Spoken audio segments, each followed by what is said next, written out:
Ako si Cecilia Arnaiz, husband of Joe Alan Arnaiz. Si Joe Alan Arnaiz kasi may husband. 6 years siyang nagda-dialysis sa Parañaque Med. 6 years siyang nagda-dialysis. So, nung January this year, ano siya ng chest pain. So, dinala namin Philippine Heart Center na ICU. Hindi nakayanan ng niya, katawan niya.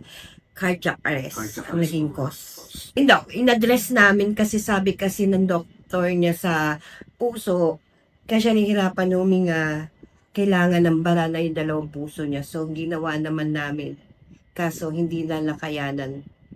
Namatay husband ko January 20, 4 months na dapat inuna ko si Kong kasi kung uunahin ko sa listahan ka talaga siya.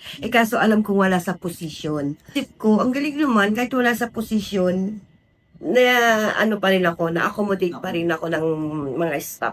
Kung maraming salamat sa kanya kasi lagi akong pinagbibigyan every time na mapupunta ako dito. Never akong tsaka never naman ako nahirapan kasi sanay naman ako sa kino-comply nila requirements.